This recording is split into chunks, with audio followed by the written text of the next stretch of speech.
New faces on the floor. Siyempre, nandyan si Jess Maclaris Ramos wearing jersey number 9. She only played in 2 matches. Kubran, it's a free ball. Giselle C. binigay dito kay Pablo. And this is something that we expect now. A lot of tosses para dito kay Myla Pablo. 7 attack points ng Lady Warriors. At nadagdagan pa ng isa from that excellent attack. Kailangan nila ipakita yung puso ng isang kampiyon. Pero napakatibay na blocking ang pinapakita nitong batang kubaran ni Coach Jerry Yee. Molde, pinasa kay Estranero. Tots Carlos! Wow! That's the experience that she got. Kasilag. Great dig by Molde. Tots Carlos! And she gives UP set number 1. Ibang klaseng puwersa ang ating nakikita. Dahil sa lakas ng UP, ang Lady Maroons na nakakuha ng set number 1. Kaya naman tignan natin kung paano. Maroons right now, there's so much confidence in the way they move. Pero si Ayel Estranero is training not just as a setter but as a libero also. Because there could, like I remember si Dorog had to play libero sa UAAP. Dadang, ito yung sinasabi ko na her name does not pop up in the headlines much. Carlos from the opposite side. Cross-court chop. itong si Tots Carlos, talagang ang daming malilinis. Obedient to the man who built itong koponan. With a runner. Why not? Napakagandang turnaround. One up. Layug.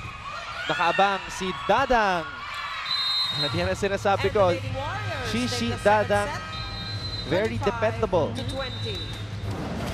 An integral part nitong Lady Warriors squad. Ito, ngayon ni Coach Rico de Guzman. Tignan natin kung train as a setter. Kaya sinabi ko kanina, as we see the drop ball from Kailing, this is why there is a possibility. Kasilan. Kasilag hits the spot.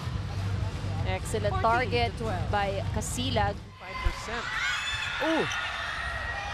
Still Cayetano almost getting that one. Down the line, Carlos. Tots Carlos, dinaan sa bilis. Naging puntos, pero kahit papano, nahahawakan naman nila yung opensa ng Lady Maroons.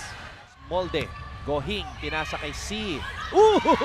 Giselle C, ginulat ang depensa ng Lady Maroons, but Dadang had a... Pero I'm sure gusto ko pa rin na makita ng mga fans mo na maglaro ulit. Pagtatrabahuhan natin yan. That's exactly what she did. One-handed set by C para kay Shishi Dada. At nakakuha ng puntos, tuloy-tuloy ng lumalayo. Contribute ng malaki itong si Doro. Tama. Ang maganda pa dyan, kanina nakita natin, she was struggling a bit dahil nga huli na siya nahugot eh. Pero nakakuha agad siya ng kanyang rhythm. Para sa Lady Warriors, reinforced conference champions, Molde. Molde says Malabad pa rin ang Lady Maroons. 21-24.